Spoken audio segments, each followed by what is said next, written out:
Have you ever thought of starting your very own podcast? Doing the research, I found something that would have made editing easy and seamless and makes the podcasting experience just that much easier.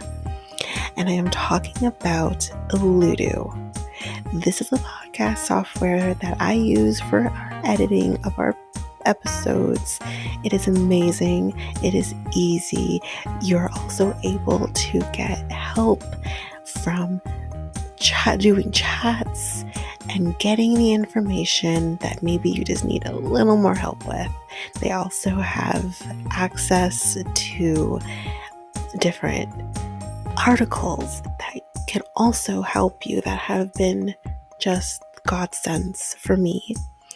Also with the Ludo, you can create clips, you can do your ads, that's like this very one I'm doing right now, and you can create your trailer very seamlessly just by clicks of buttons.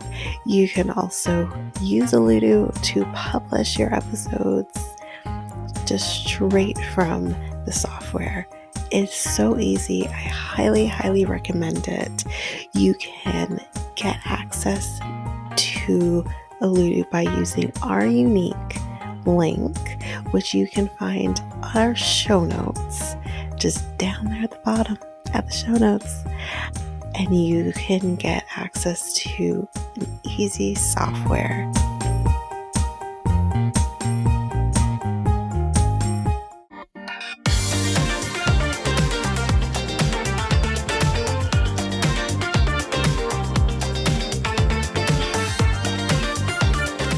Welcome to Reality Tea Times 2, the podcast where we discuss all the trash reality TV we love to hate.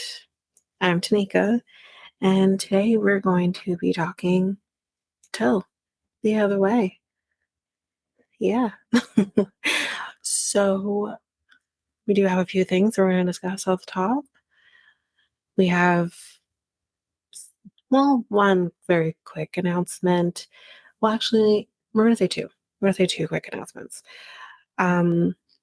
We have two quick announcements, and then we have some hot goss, which is going to be fairly quick. I do have one that I'm going to save for the Bachelorette episode.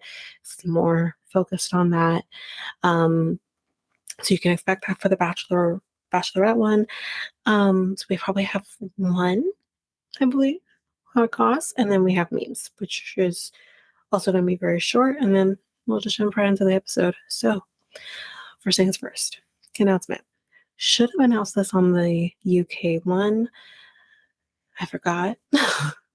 But there apparently is going to be a tell-all for the UK one. I'm so excited. Bring it on. Ooh. And I know they announced who's going to be doing the tell-all. It's a comedian. She's a comedian, so I'm not sure of her name again now. Can't remember. Sorry. But we can expect that at the end. I'm super excited.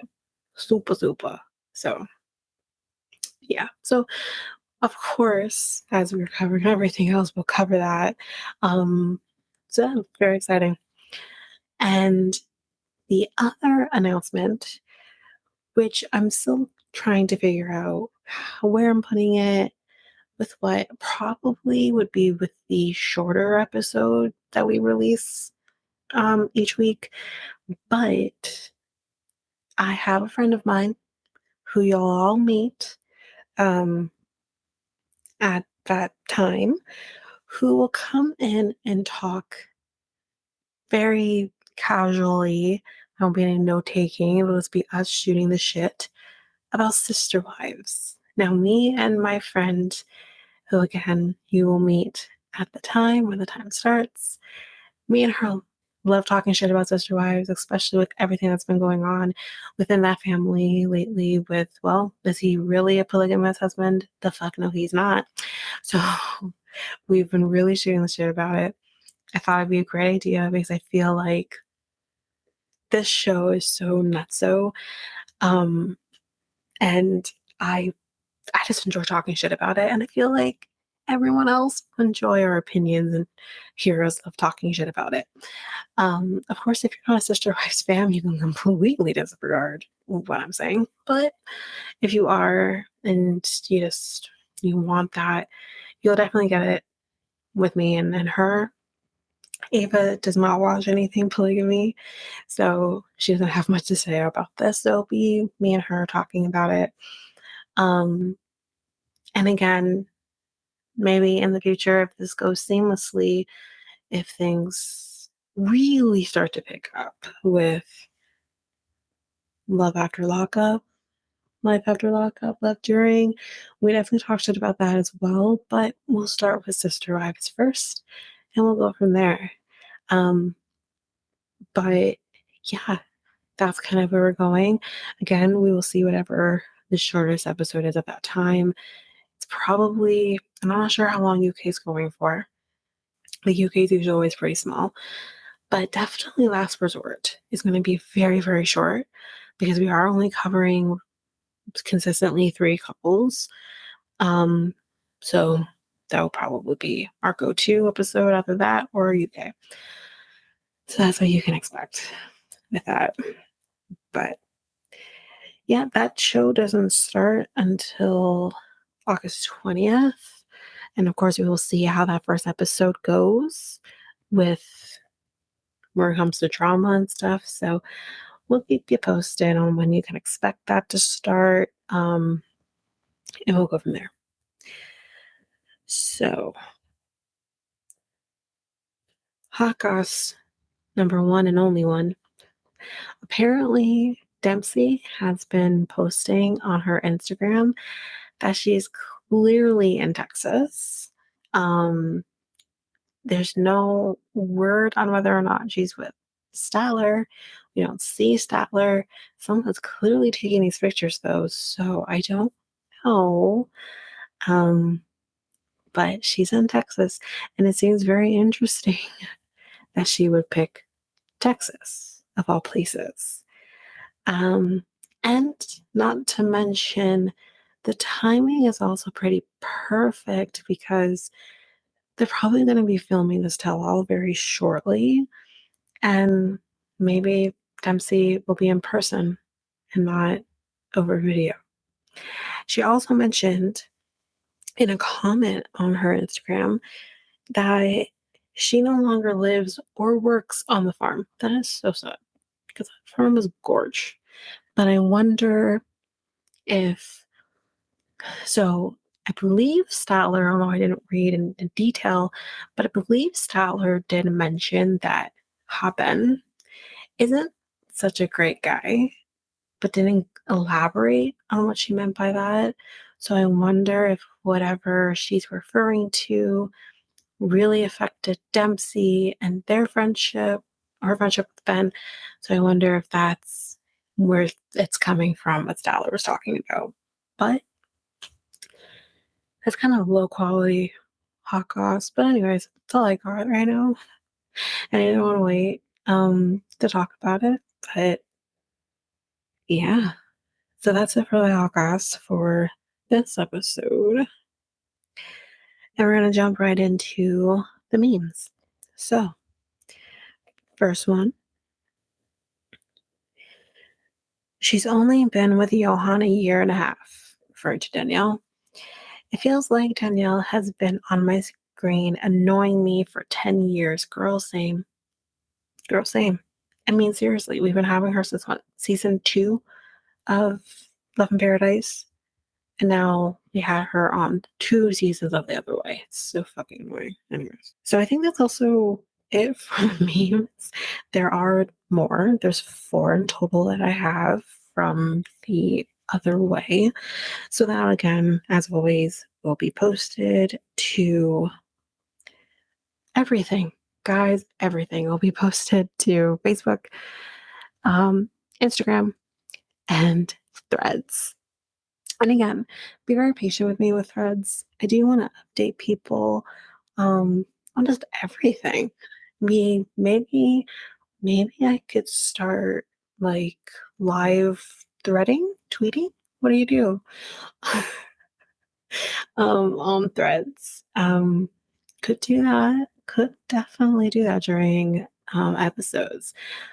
Probably wouldn't do that during UK only because I watch that on my phone usually, but definitely the other two, or not even Bachelorette because I don't watch that when it's aired, but definitely those two 90-day shows. Probably Last Resort too. Jesus. Anyway, so maybe I'll start doing that. That's a great idea. Ideas come into my brain as I do this podcast. Anyway, let's get into the reason we're here. Toe, season 5, episode 4, Mad About What You Said. Now, is that supposed to be a twist on Mad About You? I don't like these titles. I really don't. Anyway, so first, we're going to talk about Brandon and Mary. So he ends up saying to her grandfather, and I guess her grandma, because her grandma's there too, it's warm and it's wet. Are we talking about the weather or let me move on? So we're back with Grandpa asking again what happened at the airport. And Brandon ends up saying that, you know, he got there.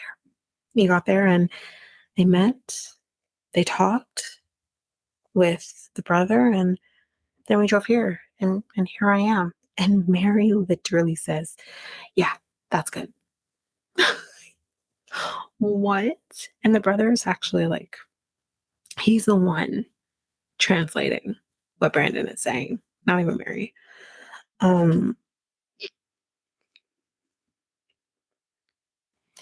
And according to Brandon, okay, Grandpa has resting bitch face. Is that, I guess, that's a resting, I have a resting bitch face. I've been told that I don't look approachable until you start talking to me. I don't know. But yeah, I don't know. Maybe he's not so much a resting bitch face, but more just he's stern. He doesn't want to take any bullshit. Anyway, with everything that he's being told in terms of limitations when it comes to their intimacy, he still hopes that they can still be intimate to some degree. And of course, we should all kind of know at this point that intimacy doesn't just mean intercourse. So I see what he's saying. He refers to the possibility of them being intimate to some degree and him just being there as a wet dream. I can't. I'm going to skip past that. So she's going to show him around the house and then they're going to have dinner. He says he likes the house. The house looks very nice, except for there are a lot of spider webs. And there's a reason why there's a lot of spider webs. We'll get there in a second. And there's just a lot of insects in the house in general. And we'll get to the insects that we see, and just creatures that we see in a short moment. She shows him where her grandparents sleep, and it looks like they sleep on this very hard bed. And like the bed she has doesn't look hard at all. It's very comfortable. And I'm like, that's how your grandparents are sleeping? I, you're, I mean, bad back, I guess it's better to sleep on a more harder surface if they have a bad back, but like, it's so sad. But I mean, if they're okay with it, I guess. I don't know. So, in terms of the insects and the creatures that we end up seeing, she tells us that there are cockroaches. These little fuckers are in her house. She says apparently that rats come into the house as well. No, ma'am. No, no, no. Not me. Not I. Um, we end up seeing a huge spider that is kind of near the TV. And she says, like, it's a gross little fucker. Not little, but he's a gross fucker. And I'm just like, oh, because she says that's a small spider because they get bigger. You don't you don't understand. First of all, I feel like this is paradise for Statler, but for me, I'm like, I don't, I can't even handle a teeny tiny spider in my house. But then you want me to go to an area where there's like these big fuckers, and I don't know if they can hurt me in some degree. I'm like, you know what? I know I came all the way here, but I think I need to go back. Um, I don't care about anything else. It's the fucking insects. And I know that can't really be controlled, um, especially in an smaller village like that. But it's just, no, I don't like it. Anyway, I don't have to do it. Now they're going to have some dinner. And y'all, this food looked incredible. I was completely jealous. And he eats some of the food, said it's good, and he actually says to her grandma, "You make this?" And he's like, thumbs up. Like he's really enjoying it. I had no choice but to enjoy that food. It looked amazing. Um, but he says after eating some chicken that he's really tired, and he asked permission to sleep in her room, and they allow it, but no hanky panky. Okay, you can't do that. So, um, so he says, that's fair. He says that to the grandparents, but he is still disappointed because, and and I don't know how to feel about this. I'm kind of in the middle, and I'll get to it in a second when we kind of get to the end of their segment. But um, he says disappointed because he says there's just been a lot of tension that's been building up over the past 2 years when it comes to the sexual tension.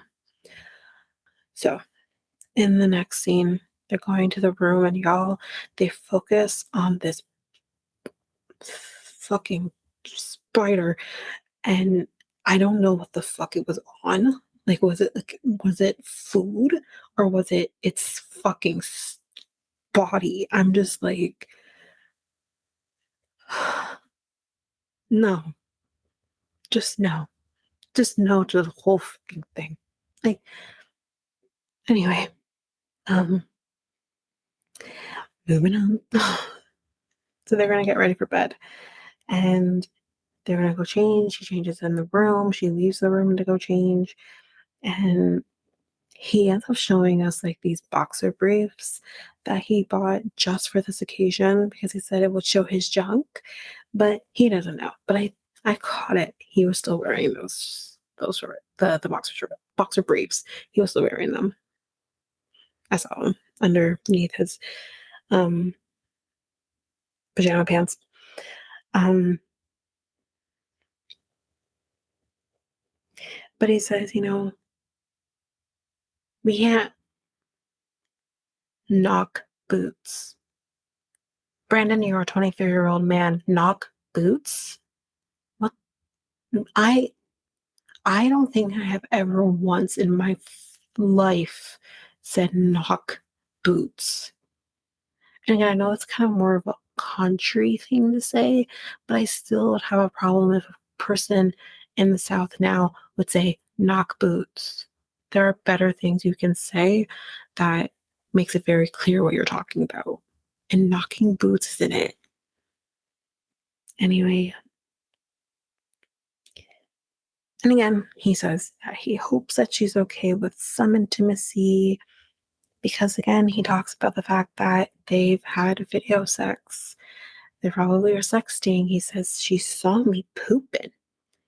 And again, the camera was facing, you know, the bulge. And he's just, you know, he's very confused with, not so much confused because he's not quite there yet, but he does get there. But he says, like, we've done all those things. Of course, you don't want to be intimate, right? We'll get there in a minute. Um, so he kind of, when she comes back, they're on the bed and they're kind of talking about, okay, where are we gonna go here? Are we gonna have some cuddling, maybe some kissing, maybe some heavy petting or something, right? Like, are we gonna do something here or no, right? And as he's, as he's like having or trying to have this conversation with her, all you hear is this gecko. And I swear the noise it made, it actually sounded like he was saying gecko. And I never knew geckos made noises like that. But as I said to my mom, but then again, I've only ever heard a gecko with an Australian accent telling me to get insurance. So, but the gecko doesn't bother me whatsoever. Geckos are fucking cute. Lizards, for the most part, definitely, especially little tiny ones, they don't bother me. I don't really care. Um, about that. It's the insects. But he's like, "What's that?" And the gecko just kind of finds this little post and he's quiet. So again, he goes back to trying to gauge like where she's at and where the night's gonna look like. And she basically says, like, listen, you're tired. Okay, you've been traveling a long way. How about you just sleep? I'll sleep. And that's it. Because she says, I've had a lot of firsts today. And she says to that in her in the moment. I've had a lot of firsts. I had my first kiss. Um, he's here. I think there's another first she mentioned. I can't remember, but she's had a lot of excitement for one day. She doesn't want to add this first to the mix as well. And she says, she to him, I don't think I'm ready to have sex yet. Um, she says that she's nervous. And he says that he gets that. And she says, okay, well, let's go to bed. I'm gonna have my head here, and then you're gonna have your head down at the bottom of the bed. So they're not even holding each other. Nothing. So he agrees, he does it. And she says, can you turn around and face the other side? And he does. Um, and she says, she just wants to wait. Um, and she still has to tell him that her grandparents want her to wait until marriage to have sex. Um, and he says, he's disappointed that nothing is happening, but he is okay with whatever she wants. Um, and but he does feel that because of everything that they've been doing, like, why would you feel nervous with me? Here's what I'm going to say. And I think, again, their ages, not so much their ages at this point, it's his age. He does tell us, obviously, that he is not a virgin. He's been, and not that this matters, but he's within a long-term relationship. He says he's not a virgin. She is, and he gets that. But I think when he needs to realize, and again, it's hard for me to go here because it's been quite some time since I've lost my virginity, but I think you have to remember that it is a scary thing to go through when, as a woman, even though you're ready, it's still a scary thing. It's still a new thing. And your body goes through such changes after that, like, you don't have a lot of control over. And if she isn't mentally ready, don't force it. Because I think even I wish I could have waited a little longer personally for me, but in the moment I was somewhat ready. And, you know, I wasn't quite ready for what was going to come after the fact.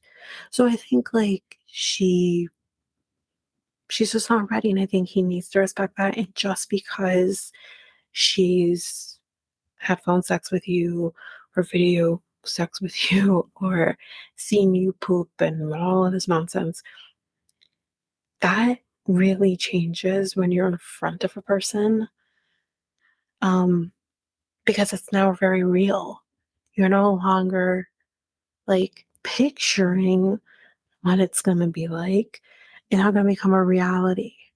And here's the other thing, what we never talk about, especially in movies and shit, having sex for the first time as a woman, it's not peaches and roses and balloons and shit. It's not this great thing that happens. It's a fucking mess. And that's the other thing is when that happens, and you do that before marriage, how do you hide that? And I'm sure as a woman, you know what I'm referring to. Um, how do you cover that up without her grandparents saying, "What'd you do?" Like it, and that has nothing to do with you know hymen and all its nonsense. That's not what I'm talking about. But it's just yeah, I don't know if that's something that ends up happening for her. Maybe it doesn't. But it's just there's so much that you have to think about. And if she's not ready, then he has to respect that. And just because she did all of that doesn't mean anything. Now, on the other side of things, me personally, like if I know that I'm not particularly ready to have sex right now, even if he is here, even with whatever, I don't know if I would have had done that. Maybe I would have. I don't know. But maybe she should have explained to him, Brandon, just because we're doing all of this doesn't necessarily mean I'll be ready right off the bat to have sex. But again, these two are fucking nuts and have horrible communication to begin with. I'm coming from a over 30 perspective versus these guys are 23. So, but yeah, I think that's it for Brandon and Mary this week. All right, guys. Next, who I'm so fucking excited to talk shit about. And I'm telling you right now, if this girl comes for me the way she's been coming for other podcasts, Sample Reality Gaze, she's been coming for, and I heard she's been coming for other people too, and cray cray, I had to tell her off. I will gladly take you on. Um, don't start with me, because I will politely read you for filth. So, but here we are. Miserable bitch and Yohan. I'm so excited to talk about her. Okay, here we go. So, we first see Yohan spraying her with some water. And I said, do it again. She, what I think you can call extension job, but she has these horrible fucking extensions in her hair that don't even look like hair. Like, it's so bad. And I think, like, when you're so short, like, I think she's, like, I'm short. I'm very short. But I think she's even shorter than I am. Or she might be just the same height as me. You can't have long hair like that. Not like that. Not like to your ass. Like, because this makes you look shorter. And okay, you know what? I'm gonna move on. But it was just horrible. Um, so they've been together for a year and a half. And I said, it's only been a year and a half. Lord. So we talk about the tail end shit. Okay. She tells us that Johan felt very humiliated when Talon was on the tell-all. And he basically thought that, you know what? I'm going to make you feel like shit. And I'm going to make you feel exactly how I do. So since I'm humiliated, I'm gonna humiliate you and tell the whole fucking world and you that I'm gonna leave your ass. Now, let me tell you something. Yohan, please don't make me, but I'm going to have to defend her. My boob hurt. I'm going to have to defend her and say, that's fucking shitty. Don't break up with who is supposed to be your wife on national television. What is wrong with you? I get that. Listen, the whole situation, and I don't want to get into this last season, this whole situation with Talon and her bringing him to the DR, or him coming to the DR and seeing him, originally having what was a fucking date. And then just the whole thing. It was not okay. But there was a lot of wrongs on his side as well, where that was all concerned. I get all that, but she's made it very clear, and Talon has made it very clear that there's nothing going on, nor will it. So you have to trust her. The one thing that I will say I will say about her, and the one thing I will say, I don't pen her as a cheater. I think she's a horrible fucking person, but I don't think that she would ever cheat on her husband. So just because Talon is on a tell-all, which Matchwork Productions has brought him on because they know it's going to bring drama, and you literally gave it to them, doesn't give you the right to say, I'm going to leave your ass. And she's never heard this before. Okay, so back to being mad at her. So she tells us that they're in therapy. That's great. Perfect. To therapy. So then we're back, I guess, at their house, and we see this cutest little pup. What fucking cute little pup. He's so cute. His name is Gizmo. What an adorable name for an adorable dog. Okay. So y'all, we're back to talk about having kids. Did we forget that Danielle is 42? Did we forget this? Like, and I think he must have two more. I think he must have two kids. What? And you haven't even, again, this is going way back to Love in Paradise and everything, but this costs money. And she's the only one who seems to be funding them at the moment. It costs a lot of fucking money. And then not only that, she probably can't have children right like anymore. Because if we saw, remember, with Stacy and Florian, she was at the time only 4 years older than Danielle is now.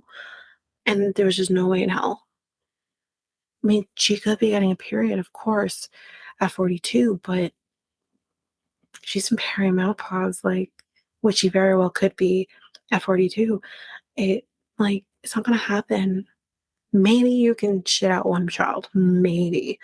But if you guys aren't making any money, and, well, let me rephrase, if he's not making any money, and she's the only one, and she has to support them, feed them, pay for their rent, now they have a dog they have to take care of. How? But anyway, sure, we'll get more on that later. So we see her driving, and she's going to be picking up her friends, whose names I can't remember, but I know one of them is Lizette. I don't remember which one's Lizette, but I know one of them is. We saw them in Love in Paradise.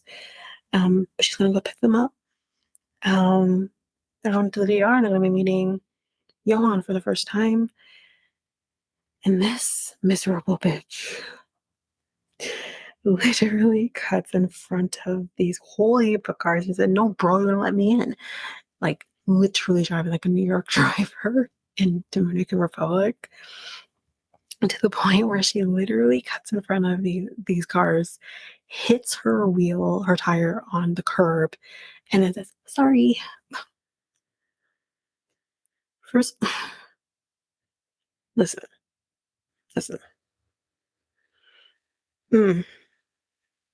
Okay. So fucked up. We're gonna move on. She's hoping that her friends will have some faith in in them, not just him, but in him and in them. Um, so the friends are here. Everyone's saying hi to each other. And according to her friends, Danielle's glowing with the fucking mop on her hair. Okay. Or and they seem to they like the hair. Your friends are lying to you. Real friends don't lie to you. But anyways, um, so they're in the car, and they're asking like, "What does your typical day here look like?" And she tells them that, well, they go everywhere together because y'all, he's not working. And I said, "But what?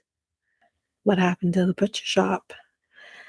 We're gonna get to what happened to the butcher shop. So apparently, the butcher shop is no more because the owner of uh, the unit or whatever wanted the space back. So this miserable bitch starts off with a positive, but then ends it off with an insult. And she says, well, everything happens for a reason.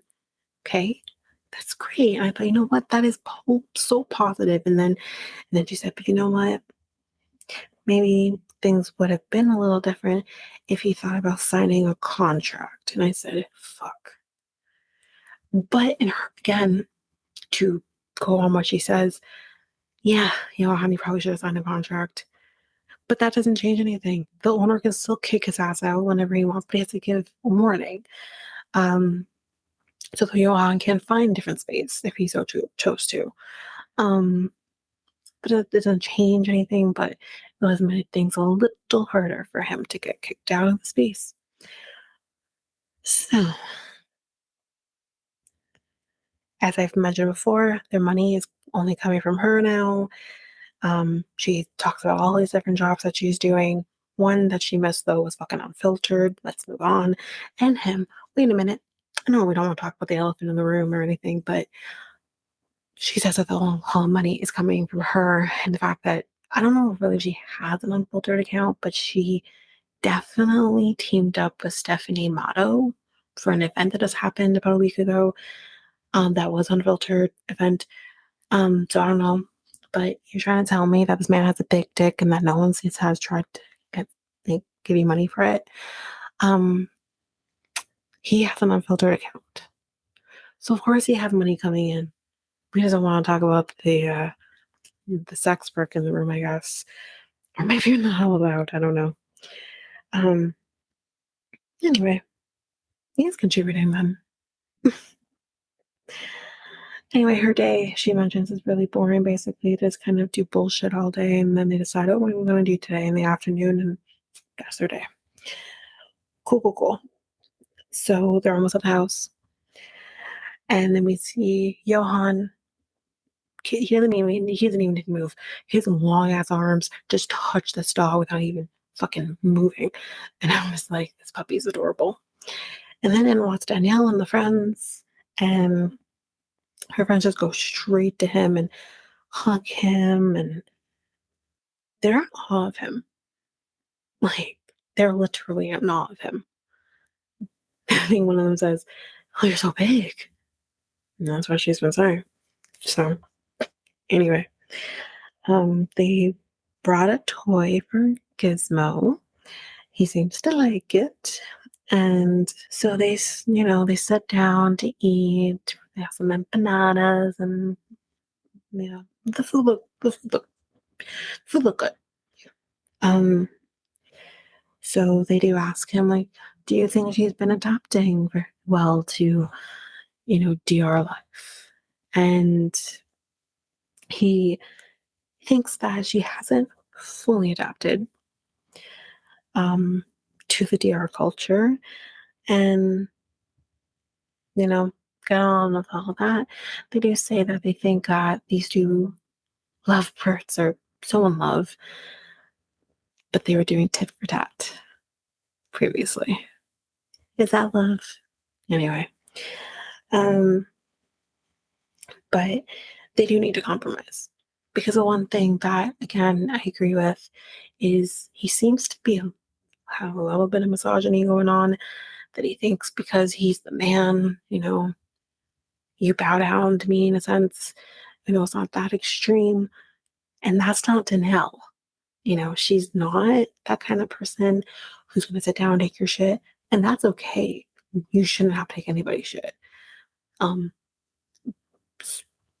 so yeah. Anyway. And then one of them, you lied. You lied, one of these friends. They say, Miss Ropich, she doesn't really want to, stomp all over a man. And I said, I'm sorry, what? There's a reason why Danielle keeps picking men of my minority and younger men. There's a reason why. I don't know if it's as dark as that, but she has a motive. I'm just saying. Moving on. Yet again. So they start talking to him about, his having a job. They make it very clear that they know about the butcher shop situation, although he explains again. And they say, what are your dreams? What would you like to do now that you're not working? Because this could be a perfect opportunity. And he says that, he would really like to open a gym. And he recognizes, as the friends also point out, that this would be a great experience, not only for him, but for Danielle as well. Because, he could train people and she can do yoga. And honestly, I think that's a great idea. And then, again, we have to end miserable bitch off with us, I guess, more miserable ranting. She says Yohan has a lot of great ideas when it comes to a business, but he just needs some help with executing those things. I really can't do this on my own. So why don't you help him with executing those things? Point him in the right direction. You're his wife, right? I'm not saying you have to do it all, but support him in something, some sort of venture. But yeah. This was probably slow. I didn't have a lot of insults for her, but trust me, if it's anything like last season, for example, getting mad at him because he didn't say that his ex-girlfriend or whoever had an abortion versus a miscarriage. What the fuck was that? But if it's anything like that, trust me, I'll have things to say. That will not be great when it comes to her. Again, not that I didn't have things to say about him too, because he was pretty shitty last season too.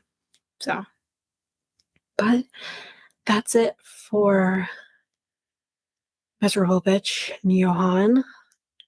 We're going to take a little break here, and when we come back, we are going to jump in with Julio and Kirsten.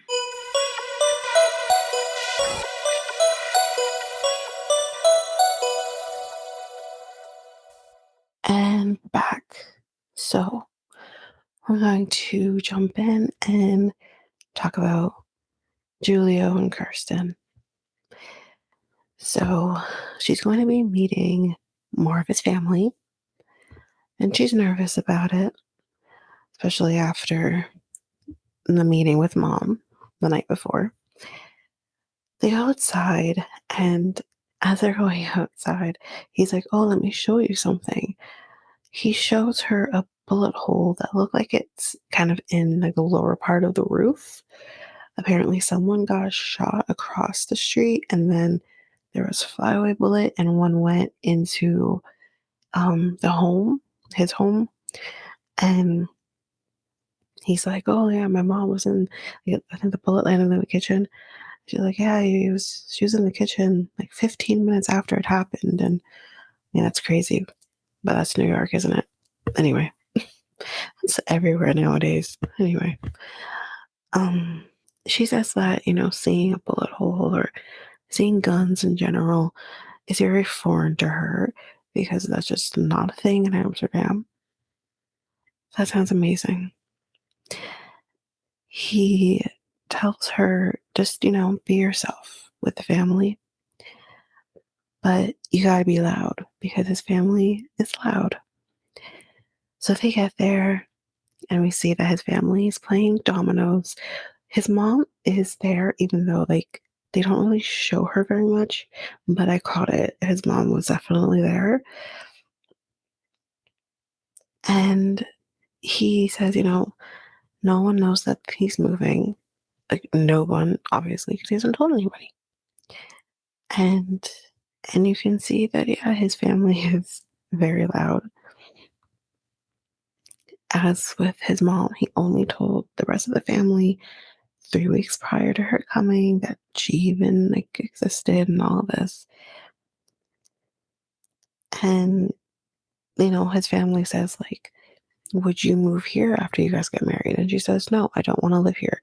Again, can we, Amsterdam, why, well, I don't, Netherlands, say Netherlands. Why, would she want to move to the States? This girl lives in probably one of the greatest places in the whole entire world. Anyway, um, so they basically say that they don't like the idea of him moving because he does say, like, I'm going to be moving there.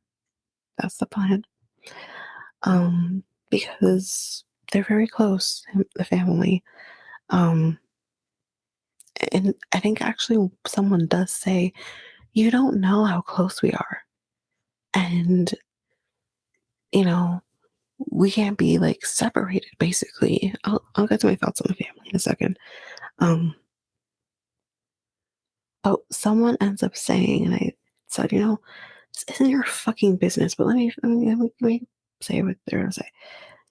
Someone says, since he was there for 2 months, why don't you be here for 2 months before making a decision? He says, you know what? That's not a bad idea. I'm sorry, what? Let's continue. He says, it could be a really good idea, to make everyone happy. He says, everyone happy. Let me finish. Because trust me, I have things to say. This guy is fucking garbage now. Anyway, we'll finish. But, she's adamant that she does not want to live there. She's very confused, obviously, because this is not what they talked about. And the family basically, they just want to be able to get to know her. That's what they said to her. And she says, yeah, I want to get to know you, which is fine. That's fine. I don't have a problem with that. Here's where I have a problem. I understand if you are close as family. I understand all of that. But that doesn't mean because of your closeness that he should limit himself in life. If this man wants to move, which he said he did, I don't know now. You have to respect that. You can't put your shit on him and expect him to listen, I guess. And I I don't know. It's not okay. You don't do that. This isn't your life, family. This is his life. I can understand his mom having opinions, but his mom says, like, I won't stop you from going, but I can understand his mom having opinions. That's his mom. But the cousins, the aunts, and all this, y'all don't have an opinion the same way. You can voice your thoughts and say, I don't want you to go or miss you, blah, blah, blah. But don't insert yourself because then that's the next thing I'm going to say. The one person who said, why don't you do 2 months here?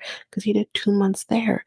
Don't fucking insert yourself in other people's relationships. I, I come from a place where I know exactly how that feels when you have a conversation with your significant other to say, this is what I think we should do. You talk about it in length, you do your research, you do everything that you need to do in order to make sure that this can happen seamlessly. And then immediately you have someone insert themselves into your relationship, have their opinions, and then your idiot significant other ends up listening to them. It's fucking frustrating. So I know exactly how she feels in that sense. It's frustrating because we talked, like she's thinking we already talked about this. We made the decision. You said you wanted to move. Now all of a sudden you're backpedaling because your family's saying something? Like, come on. It's so selfish of his family to say anything like that. And then him. Let's get to him now. You want to be able to make everyone happy? Sir, the only person that you should be worrying about making happy is yourself and her. Those are the only two people you should be making sure is happy with the decision that you're making. Everyone else will get used to it. Like, I'm sorry. Then again, if this is truly how you felt, then you should have said so from the very beginning, not bullshit Kirsten through all of this nonsense that you've lied to her about. But that's the thing, I don't know where he stands. I'm not sure because he's all over the fucking place. But I do have more thoughts that I think will tie in a little bit more, but let's finish up with their segment. So now it's Halloween, and they are dressed like devils. They are going to a party. It's like a friend's party. So no family this time. She thinks that the trip has been going awful so far. I think I agree with her. Like, this poor girl is being pulled in every fucking direction and she can't get a fucking break. Anyway, um, so this is her first time celebrating Halloween because in the Netherlands, they really don't celebrate that. We see Vincent, his friend, who we met previously, and they sit down and they talk. And we find out that Vincent was actually the very first person that Julio told about Kirsten, like pretty early on, actually, because he's the one who drove him to the airport when he was going to spend 2 months with Kirsten. And y'all, to top this off, let me say something. Let me say something, because we find something out here with this conversation. We found a lot of things out of it from this conversation. This man is worried about how his family feels and what his family thinks. Yet this man took off on Christmas Eve to spend with her. Are you fucking kidding me? No wonder your mom knew something was up. Who leaves their family if it's just for DJing during Christmas? And I thought to myself, I'm like, listen, yeah, sure, maybe, and I come from a different perspective. My family is very big on big holidays is for family. And that's how I kind of feel as well. Brought up that way. That's how I think. I understand that you guys have been dating, but at the same time, you barely know this person in person.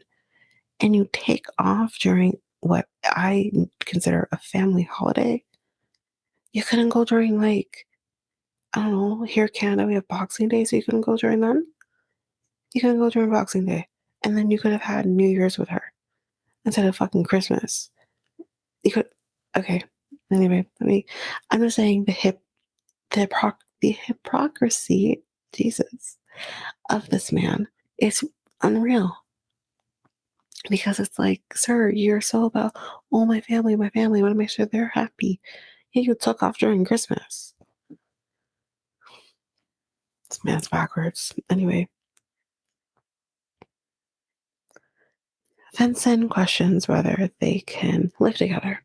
Whether, how did it go kind of thing. And, Kirsten says, yeah, we got into like little disagreements, little fight. Well, she says fights, but I'm sure the proper term is arguments. They got into arguments. Because fights is so, just aggressive. Couples argue. That's normal. So she says, nothing too crazy, though, small things like she says his OCD. So I don't know if he actually has OCD or if he's just a clean freak, whatever. And sometimes, she might miss a spot or two kind of thing. So that's basically the gist of their arguments. And Julio says, well, I guess, we just don't agree on the small things. You don't always have to agree on the small things.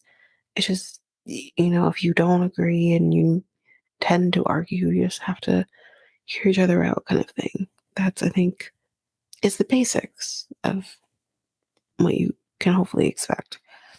So then Julio actually says, like, who starts the fights? So now this is tit for tat kind of situation. And Kirsten says, well, you always have to have something to say. You always have to have the last thing to say. Um, yeah, there's a word for that. But let me continue. Um, Vincent says that I think Julio only talks about the good things about the relationship, but doesn't talk about the bad things. And I say, you know what? There's something to say. I think people tend to never go one way or the other. I think there needs to be a happy balance. If you're going to talk about things in your relationship, that's only if I tend to not talk about the innermost things in my relationship with people just because they don't need to know those things. It's personal. And at the end of the day, if there's something that maybe they wouldn't agree with, it's like, well, I know that person, and you can tend to get the bad or wrong idea about a person. But I've kind of adapted that. I just, little thing. Obviously, I'm not saying I don't talk about my relationship and certain things happening in my relationship, but I tend to keep the really nitty gritty things between us. Because I've learned that talking about the bad isn't great because your friends get this impression of your significant other that isn't great.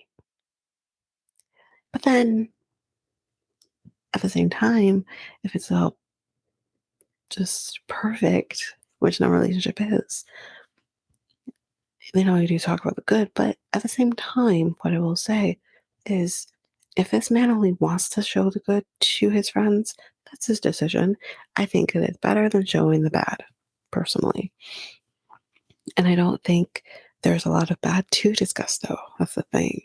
I think Julio really blew certain things out of proportion in this conversation and made things really, really worse, always, honestly, in the relationship, as we'll see in a second. So I think Vincent's saying, I think I only see the good or only hear the good because I don't think Kirsten's the problem.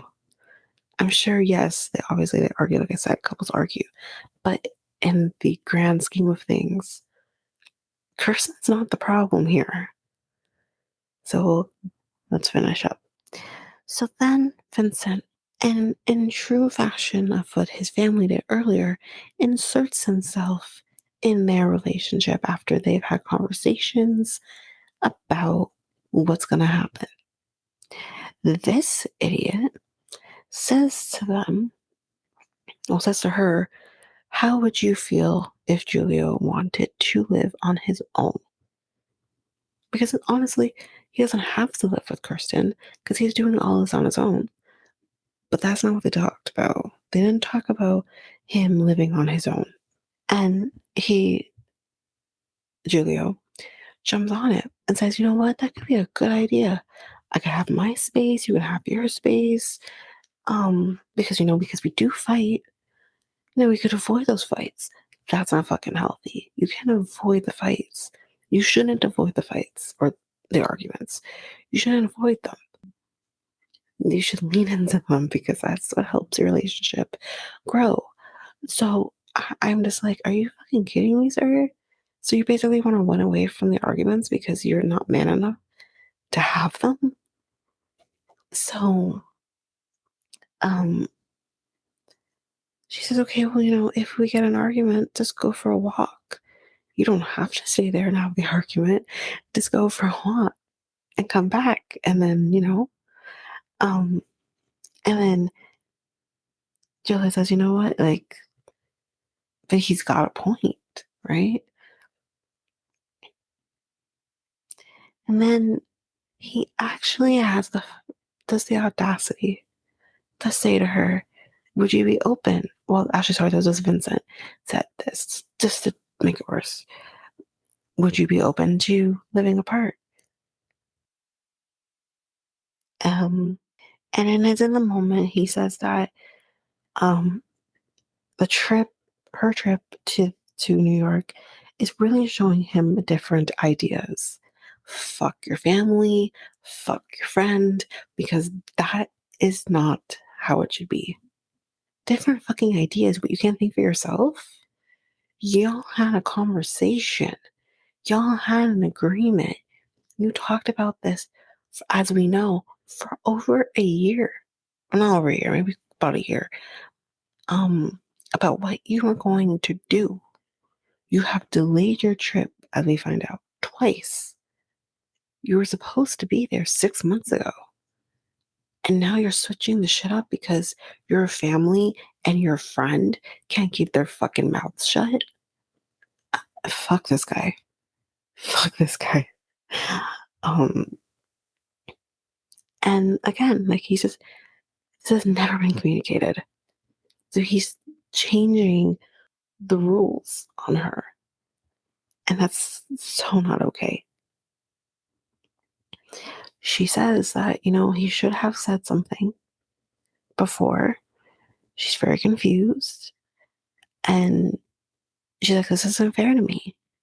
No, it's not. It's not fair. She says, if you told me something, I could have prepared from the beginning. Like, this is what was going to be. But instead, she prepared herself for the fact that you were going to be living with her. So it's not so much of like she has to physically prepare for something. She's talking about the emotional. She has to emotionally and mentally prepare herself for the fact that you're going to be living here. And she gets excited for that. And then you want to flip the script? Like, I don't. Hmm. She says that why would you, why would we live apart? That's not what we wanted. What's the point of you coming if we live apart? We're supposed to live together. We're in a relationship. And she says, I want to be able to build my future. And he's not letting that happen. And he says, well, it's not like we can't spend time together. We'll spend time together. We'll sleep together. I'll get to that in a second. Because I think that happens a little later. But he's like, yeah, we can still sleep together. And I'm like, okay. Okay. So then she says, you know what? Then go ahead. Live alone. See what happens. I said, yes, exactly. So we go back to them and I guess tries to touch her and she's like, don't touch me. So she's pissed, y'all. She's trying to hold it in as much as she can because they're in front of Vincent at this point. And Vincent, after starting drama, says, oh, I'm sorry, maybe I shouldn't have brought it up. Maybe you should have thought about that before you opened your big mouth and said anything. Sir? Like, how would you listen? If someone inserted themselves in my relationship and said, well, I think you should do this, this, and this, I say, shut the fuck up. This is not about you. Are you in my relationship? No, you're not. I'm in my relationship. He's in our relationship. Mind your business. I'd be so mad. So that's why I'm like, Vincent, how would you feel if someone did that to you? That's not cool. Don't do that. Okay.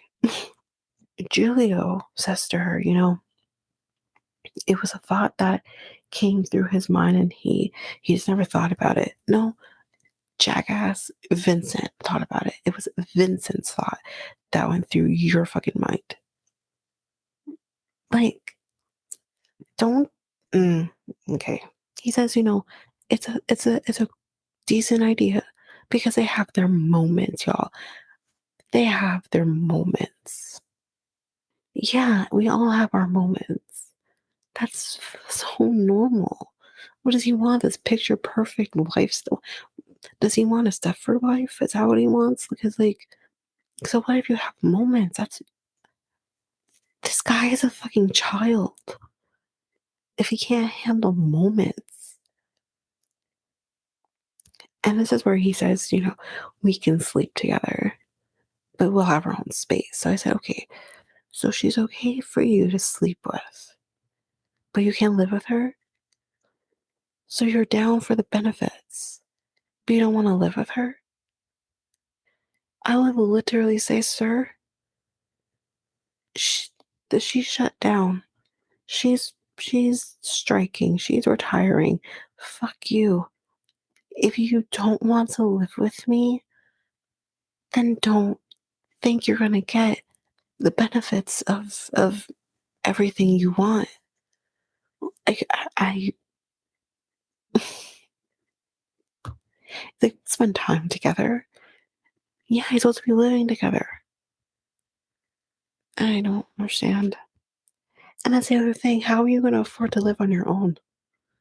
You aren't gonna be working. I In terms of the whole language thing, I think it won't be as difficult for him to find work as maybe Kirsten is trying to make everybody think. Um, Previous episode, but at the end of the day, he isn't working, and he won't be working. So how are you going to afford to live on your own? How are you going to do that? And she says that she doesn't like what she's seeing at this point. She says, "Why have a relationship if we don't live together?" And she's literally kind of saying, listen, I don't think I can put up with this. Like, I don't know what's going to happen with our relationship if this is the route you want to take. And he says, well, I don't want to lose you. And he feels like he knows they'll be fine. Why do you think that? Why do you think that this idea will make sure you guys are fine? She's literally telling you, you won't be fine. And he then kind of says, and I think it's in the moment that he's kind of starting to have some second thoughts about moving. This is what she's worried about.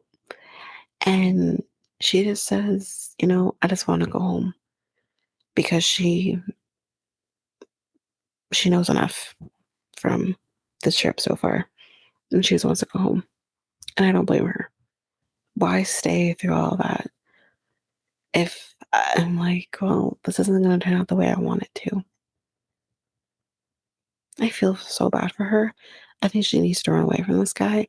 I think he's wasting her time. And I don't think he's as serious as we maybe all thought initially, because this is kind of fucked up. But yeah, that's it for Julio and Kirsten for this week. So now we're going to talk about the shit show that is Kimberly and TJ. So this is following the fight from last week. We see him just running down the stairs as we did last week as well. And he is complaining to his family about what happened. And he's yelling. And he's speaking, I'm assuming Hindi. But, obviously she can't understand everything he's saying. But the shit that this fucking guy says is, we'll get to it in a second. But, and obviously, with all the yelling, she can hear everything. And again, her worst fear, as she mentioned before leaving the States, was she had a fear that everyone, including TJ, would gang up on her. So, downstairs with him, he says this whole thing has shattered his image of her. And she's crying, we can still see. And of course, the family's on his side and saying, you know, we're not millionaires. Like, if, people in the States, we can spend millions of dollars on renovation. Not people in the States also can't spend millions of dollars on renovations. You know which places spend millions of dollars on renovations? Like homes that are already well over $1 million. Like, well over $1 million. Like, I'm sorry, but, and I blame movies for this. People in other countries who don't have a lot of knowledge of how people live in the States and fuck in Canada, because we're struggling over here too. Um, and they think, oh, we're so rich and this and that. And it's like, where did you get that? Movies. And I think that needs to stop, because then they have this preconceived notion that we're all millionaires over here living large. And that's just not the case. And I will say it too. People in Jamaica think the same thing. Think that y'all are just living large over here. And it's like, no, it's not the case. It's not the case at all. I'm not saying it's easy living in Jamaica. It's not. However, I've had to be very upfront with the fact that it is not easy here either. It's just not easy in a different way. And when his mom said that, I was like, what are you talking about? No one spends $1 million in the States on renovations. That's it's a shit ton of money. Anyway, probably more than what they're spending, depending on what you're doing, but um, not million. Anyway, his brother's an asshole. I think we'll get to him in a minute. His dad doesn't really say much. It's his dad, his brother, and his mom. They're a little more vocal. So now we see him crying. And here's what I'll say. Again, I don't know if I really said anything about this. I understand his frustration. And I understand her frustration. But neither of these people are dealing with this the right way. She did not deal with it in the right way either. But mind you, she sensed his defensiveness. So I don't know. But him running to his family and telling his family every little fucking thing isn't okay either. You can't. But the thing is, again, I don't know. I know Indian culture is very different, and everybody knows everything, kind of thing. And there's maybe not as much privacy, um, especially I guess in this situation. But this is not okay. Um, his brother says that she is abusing TJ. That's a really harsh word to use. I don't know if I'd go to abusing quite yet. So I don't like that he used that word. And then says, TJ is exhausted. And he then says, her mind is bullshit. Fuck his brother. Okay? It's probably why he's still fucking single. Fuck this guy. What are you talking about? Okay. Is TJ maybe exhausted? Yes.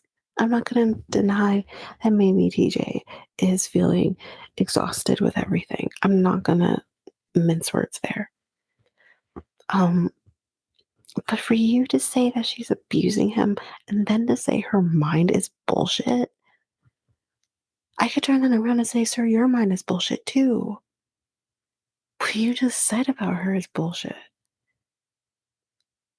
I'm sorry, but not that there was much that could have been done while she's in the States, but she was trying to get herself involved in what's going on with the apartment, with the wedding, to make sure that her thoughts and her feelings are being heard. Um, And here's what one thing I will say is, I think his mom says, we went and we bought the most expensive materials because we wanted to make sure she was going to be happy. It's what she wanted. So I hear that. I definitely hear that. That clearly she was being hurt to some degree, but she felt very out of the loop, and there's a reason why she felt that way. So then for you to say that her mind is bullshit, I'm sorry, but is her mind really bullshit, as we'll find out later, that the water doesn't work, the toilet doesn't flush, she can't even, like, go use the bathroom without someone potentially seeing her using it. So it's bullshit? No, it's not. Again, oh, and there's no toilet paper. Didn't fucking Rishi do the same thing? I guess as men, and this is why I say men don't think about this shit, because he doesn't have to necessarily wipe when he pees, although I would think you have to wipe when you shit. But you just drip dry and you're good to go. And I'm like, she needs fucking toilet paper. We can't drip dry. Like, I I don't. I mean, I guess we could if we had to, but I'm not gonna go good. But I'm just like, sir, she needs fucking toilet paper. So is her mind really bullshit because she doesn't have fucking toilet paper and she can't like use her apartment the right way, the way it's intended to be used? I hate his brother. I knew I wasn't gonna like him. I felt it in my bones, and he's definitely solidified that. So back with Kimberly, she says that, she doesn't really feel like they're a team. And she wonders if that is cultural. I don't know. I really don't. I think it just depends on who you get, because I would like to think that Jenny and Sumit are a team. I would like to think that Rishi and Jen, whether or not they're still together, I don't even know.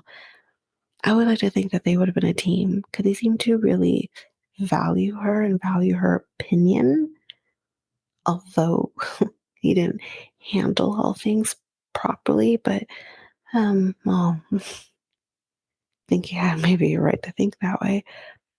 Um, but this guy, this guy's something else. I don't, I don't know if it's just cultural for him. I think he really thinks that. Um, And of course, she says, in America, it's different with relationships. Um, you're both a team. And again, I say maybe most relationships in the States is like that, but I'm sure there are some that are not. So back to TJ and its brother. This fucking guy says, you know, talking about sacrifices and stuff like that. And he says, what sacrifice is she doing? What does she do? What does she know about sacrifice? You're sacrificing. So she didn't pick her ass up from the States and move to fucking India. That's not a fucking sacrifice. You fucking turd waffle. Like, are you kidding me? Like, this, sir, is why you're single. Okay. Anyway, so the next day, we see her saging the apartment with a lot of negative energy. She tells us that he did text her last night to basically say, you can sleep downstairs if you want to. And she basically said, no, I don't want to. I don't want to talk to you. So she stayed upstairs in the apartment. And she said that, last night was tough sleeping there. It was cold. Mosquitoes were getting in. And she says that she did run the shower at one point, but it really only worked for a few minutes, or a few seconds actually. And this is where she says, like, the toilet doesn't flush. Um, And she says that, her guys told her that they have always been here for her, but, she still feels alone. He says, bear with him now. And he says that he felt disrespected. Fuck you. In front of the family. They don't speak, well, the brother speaks English. Shit. So either way, he could have relayed the information. God damn. Anyway, disrespect in front of the family. And he says, you know what? It's a new day. It's a fresh day. And I'm going to put this behind me. So he goes upstairs. And he says hi to her. She says hi back. He goes onto the bed and he's like, whispers to her, like, how you feeling? And she's like, not good. He's like, why? I'm like, why are you talking to her like that? He's literally trying to be like, okay, well, I'm over it, so then you should be over it. So I'm gonna come out here, come to you and be cute and shit. Fuck. She says, like, we gotta talk. And he's like, you can't let this go. Like his whole demeanor just changes. And she's like, well, are we still getting married? And he's like, yeah. She's like, okay, well then we gotta talk. So he basically says to her that, you know what? The problem was you just weren't speaking to me respectfully. You should have had some respect and you should have talked to me calmly. Maybe. Uh, Not the respect part, fuck you.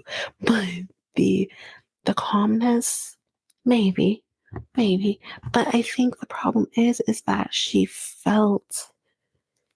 could feel his defensiveness. You don't have to be clairvoyant to feel someone's defensiveness. So I think that's part of the problem.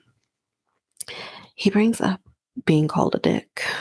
And she says, I didn't abuse you or call you, other names. Um, she's like, I wasn't being mean. And dick is not a cuss word. And I said, okay, now you're mincing words, girl. You did. I'm not saying you abused him. You didn't abuse him.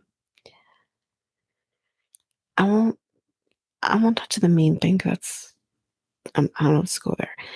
But for you to sit here and say that you didn't call him names or you didn't cuss at him, when somebody calls another person a dick, just the same way as someone calls another person a bitch, like that's not okay. Because I guarantee you, the other person says, well, dick is not a bad word, but bitch is. In all honesty, bitch is not a bad word. Bitch is a female dog, right? Because it's fun, that kind of thing. So for her to say that, you know, she wasn't being mean or she wasn't cussing at him, that's not true. You were. You knew what you were doing. You told him he was acting like a dick. That's not okay. Now, do I agree with him being so clutched in pearls and shit over it? No. But it's not okay what she did. He then, though, calls her a bastard. These two should not get married. Like they don't communicate. They fight. This is a fight. Um he says, dick is a bad word because she is a woman. So wait, because I'm a woman, I can't say dick? Damn, that's what I've been saying. Fuck. That's where the misogyny lies. And I don't like it. And neither does she, because she says, what does my gender have to do with anything? Don't bring my gender into, this argument. Like, what the hell? I didn't like it. And he says, you need to respect me. And she says, your culture is so sexist. And then I said, ma'am, we all know this, But telling him that his culture is sexist isn't going to change anything. But um, he says, no, my culture is dignified. Okay, that's fucked. I'm not saying there's anything wrong with his culture. But for you to say, oh, it's dignified. Okay. Um, he says, how are you being clairvoyant? When you're not respecting someone's soul. And Brianna back to the cussing conversation. And she says that, she's been cussing since she was 13 years old. I don't understand why that had to be brought up. Anywho's, he says he just does not want to be called a dick. Okay, fine. He has created a boundary, so she needs to respect the boundary. Um, he says it hurts him. She then says, well, it hurt me that you yelled at me and you don't listen to me. And he says, what is your plan for life? And she says, as of yesterday, I don't have a plan because she's not excited to marry him. She says her lack of excitement has to do with how he spoke to her. He says he felt bad because all she did was analyze things. Well, she is going to analyze things. Like, that's, if you can't handle that, then I don't know what to tell you. She says she understands, but she doesn't, she just wants to be able to have the essentials in the home. And this is where she says, I don't have toilet paper. And says, you're not listening. And she says, I am, but I just want you to acknowledge that you've hurt me. And she starts freaking out and says, like, why won't you admit that you hurt me? And he just keeps making it about him. Because poor TJ, he can't get a freaking pat on the back about the shitty job, honestly. he She wants him to say that he hurt her, and he doesn't. Instead, he walks away. And she cries some more. So, I don't know why these two are going to get married. They shouldn't, honestly, personally. Anyway, that's it for TJ and Kimberly for this week. So now we're going to talk about Kenny and Armando. So they're going to be going to pick up Armando's mom at the airport.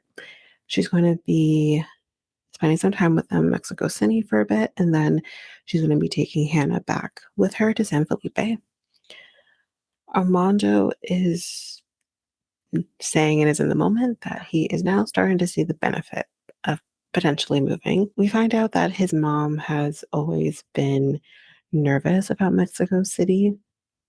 We will find out why in a second. Kenny brings up Armando's unhappiness when it comes to his family with, as we remember from probably the first season with them, he mentioned that when he did come out, it was not good. And so anyway, we finally pick up his mom, and Hannah's very excited to see her grandmother. And the next scene we see, they go to a restaurant. They're going to be having dinner. And Kenny is worried that his relationship with Armando's mom, because it's gotten so good, is potentially going to be affected when they tell her that they're going to potentially move to Mexico City. So we find out from his mom that she has been to Mexico City once before. And when she was there, she was in a market and she felt someone's hand in her purse. This completely freaked her out, obviously. And she said that after this happened, she swore she would never go back. But here she is. So then Armando starts talking about the possibility of them moving. And he says, because Kenny loves it so much. So now we're making it about just Kenny. And initially I was like, ooh, Armando, don't make it just about Kenny. Um, we'll get there. Um, his mom says, like, isn't it kind of far already from where we live? And he says that, well, it is, but if Kenny insists on moving, we'll move. Again, making it about Kenny. I didn't like this because I'm like, okay, you're going to make it seem that it's all Kenny and you really don't want to move. And this is going to make Armando's mom unhappy to hear this. And it could cause a rift between her and Kenny. Um, she says, well, he came and he already took you far away because they're already 4 hours away from each other. And she thinks that he is making her suffer by possibly moving further away. And she gets very emotional. So Armando says that he really didn't want to move away from San Felipe. And he says, the reason I did is because I didn't have a choice. Because I didn't have support from my family when I came out. So this is where the switch happens. And I'm like, okay, here we go. This is looking a little better than where we started. He ends up bringing up like her reaction to when he came out because I think from my memory, she kind of thought this was like a phase that he'd get over kind of thing and said like, you're married, you have a daughter, like how could you ever be gay? Um, he said that he never felt loved after he came out. And she's like, but I tell you, or says like you are or whatever. And he says, I never hear you say it. So he never feels that validation from, well, her. We're only talking about her. We're not talking about his sister. We're not talking about his father. We're talking about her.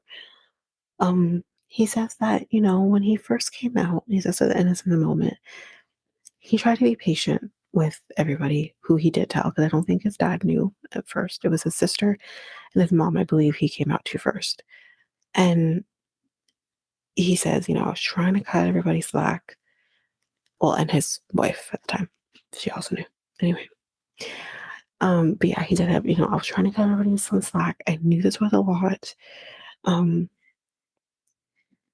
but he also in the process neglected how he felt, neglected himself when he was going through this. He says, with everything that happened,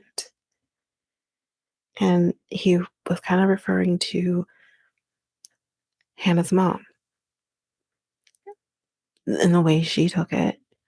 As we know, she did not take it well at all. She actually tried to physically hurt him and in the process lost her life. And as we know, and he said, with everything that happened, with that, with me coming out, with everyone else's reaction, no one asked me, how are you? Or said, I love you. And because of this, he felt very alone. And I'm sure that just festered a lot of thoughts that weren't very positive. So he said that at that point, he had no choice but to run away. He was ready for a fresh start with Kenny. And that's why he ended up moving further away. So obviously at this point, Armando's crying. His mom is crying. All the while through this, Hannah's there sitting there hearing all of this. And Kenny says, are you okay? And he says, no. And he explains to Kenny what happened, what's going on, and what she's saying, what he's saying. And Kenny says, tell your mom that this is not about her. And although it came across kind of, if you, took it the wrong way, it has come across as harsh a little bit, but at the same time, I think Kenny's coming from a place where he sees that, especially his mother, tends to guilt trip him and in order to get what she wants, I guess, out of him. So he's thinking, okay, that's what she's doing right now is guilt tripping him. And this potential move isn't because we're going to get further away from her or anything like that. It has nothing to do with that because it has nothing to do with her. It says that, she shouldn't be taking this personally because no one is, you know, out to get her. I don't know if it's Kenny who said this, but basically says like, if they do end up moving to Mexico City, that he has to make it about himself and himself first and foremost, and he can't hear the noise, um, including Kenny. So, yeah, this was definitely a lot tougher for them. Have a little more to say, I guess, from this, but I do have to agree a little bit with Kenny. And I'm happy that Armando got this out if he hasn't gotten this out before. Um, his mom has to understand that he didn't leave because of you. Or no, well, he didn't leave to hurt you, I guess is what I should say. He left because he felt alone. He felt like he had no one else. So he thought that this move would have been good for him to have a fresh start, for Hannah to have a fresh start. Um, I'm sure that Kenny would have moved to San Felipe if that's what he wanted. But Kenny didn't take him and run off with him. Um, they had a conversation about what they wanted to do, what their life looked like, and stuck to it, unlike other people in this episode. You know what I mean?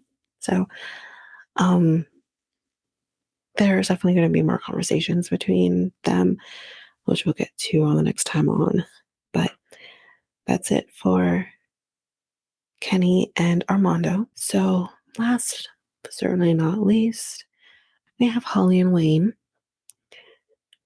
So, they're going to be going shopping for some new modest clothing for Holly because, as he says for the 100th time, he doesn't like how she dresses. He says that it is not safe to dress like that in South Africa. I call it bullshit, but we'll get there in a minute. Um, so the shop that they're in, I noticed, had short dresses, and they actually pulled some short dresses for her. And I'll get there in a minute. But I said in this moment, though, when I saw the short dresses, I'm like, what the fuck is he talking about then? And then we continue. So she says that I don't want to lose my identity because I'm already giving up so much by moving to South Africa that the one thing I would like to hold on to is what makes me me. And I thought that was very well put. So, they go through and they're picking out some clothes. And as she goes into the change room to change into something, he goes through like these bunch of dresses that are hanging up by her fitting room and goes through them and basically says, nope, nope, don't like this, don't like that, and just moves everything over to the no pile, basically. And it's most of the dresses, and some of them were not that bad. They weren't that short. Some are modest. Some covered like everything. Like I'll get there in a minute. I really will. Um, so she comes out in this nice dress. It's a maxi dress, so she isn't wearing a short dress. But I caught the fact because he said, "Oh, that looks nice." But I said, "But sir, her boobs are out." So, so the shortness of the dress is the issue, but the fact that her boobs are out there for everybody to see isn't. What's happening here? I was very confused. And he says, like, I don't want you to dress like a nun. I'm not saying that, but, you know, I'm going to get to him in a minute because I have such problems. Um, so he then says, some of the clothing that you wear, I just don't want anyone to have a bad idea. I don't want anyone thinking you're a piece of meat. I don't want anyone to think you're a prostitute. So she says, okay, so because of how I dress, people are going to automatically think I'm a prostitute. And she says, that's a bit much. And he says, well, no, forget the word prostitute. That's probably a bad word to you. So he backpedals. And she says, I should be able to dress how I want. And then she, goes into the change room again, says, I want to go change. She calls for her mom. Her mom comes, because her mom's there, I didn't mention that. Her mom comes to the change room with her and she says, I'm on the verge of tears. And she does eventually start crying as we get see her, but we hear her. And Wayne goes to the change room and calls her name, and she doesn't answer him, but he can clearly hear that she's upset. She's crying. I think she says something along the lines of, you know, why would he say that? And blah, blah, blah. And he ended up just walking away and not saying anything to her. So here are my thoughts. Sir. And again, I actually had this conversation with someone that I work with. She doesn't watch the show, but we talked more about like Below Deck. And we talked about the fact that with a lot of the men that we've seen from South Africa, excluding my man, because he's not like this at all. Um, I don't know if there's a difference between a white man and how they think and operate. I don't know. Or how, I don't know. I don't know. Because my man is not a white man, but I just think like we've seen so much misogyny from South African men. We've seen it from Gary on Below Deck. We've seen it from Ronald.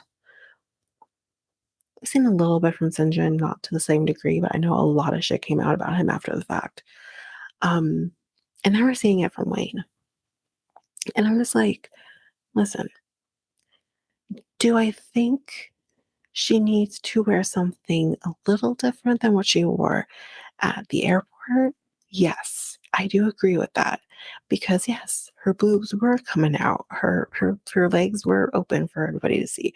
I do understand that. But what she wore at the coffee shop when she was still in Utah and she showed him what she was wearing, she was perfectly fine. She was covered. She it wasn't as short of a dress than what she was wearing at the airport. She looked fine. And some of the dresses that those women pulled for her that were shorter were also fine. There was a pink dress that maybe she maybe wouldn't have liked anyways, but there was a pink dress that had like netting on the boob area. She would have been completely covered. It was still short, but complemented her better, or maybe wouldn't have been like, showing everything.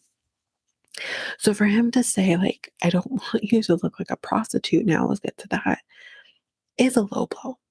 I wouldn't like being told that myself, um, because I'm not a fucking prostitute. And again, we're gonna go here, and I don't know if this is just dated thinking on his part, um, but it is not up to me. Now, I will still make sure I protect myself in the best way possible, but it is not up to me as a woman or to Holly as a woman to make sure that a man doesn't get the wrong impression because he can't keep his dick in his pants. It's not up to me.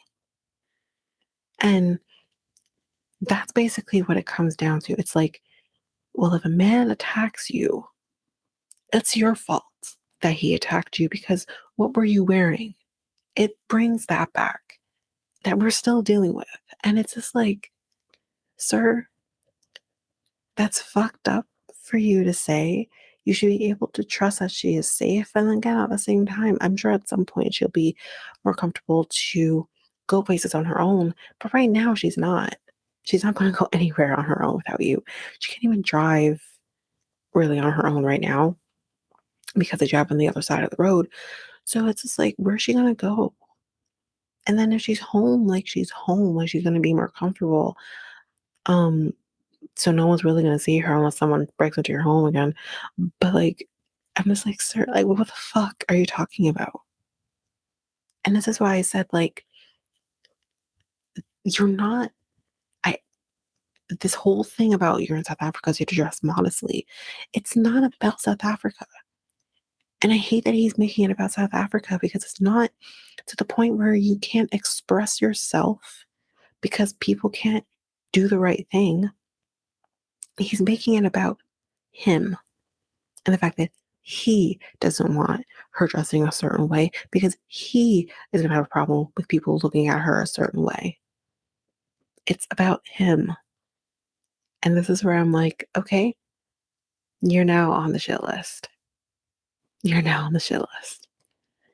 You were on the good list for such a short time, but you definitely made it there very quickly. And I didn't like it. And again, I don't particularly like how she dresses. Um, Mainly for the fact that I just wouldn't dress that way myself. But she's comfortable in how she dresses. She's okay with how she dresses. So you should be okay with how she dresses. And there should be a little more compromise. The dress she wore at the airport, hard no. I get that. But the dress she wore, for example, again at the coffee shop, there was nothing wrong with that dress. She looked great in the dress. So, fuck this guy. I didn't like it.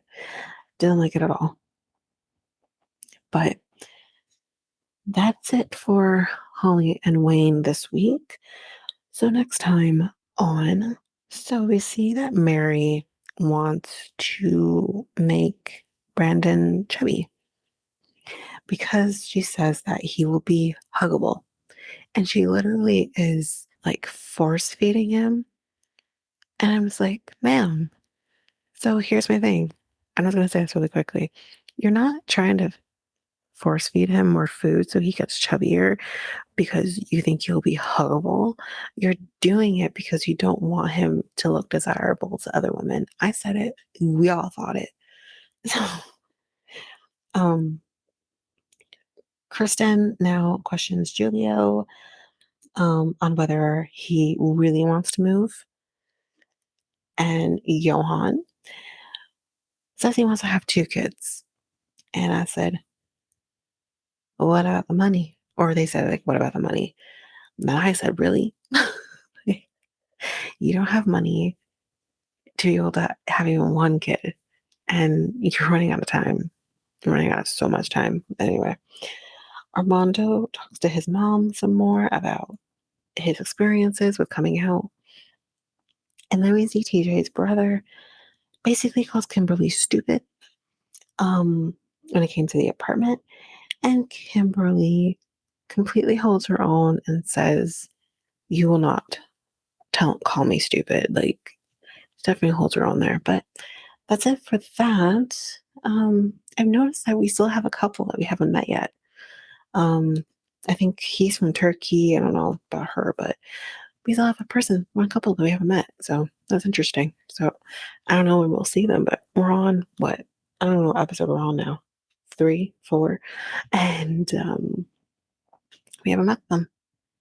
But anyway, that's it for Toe this week.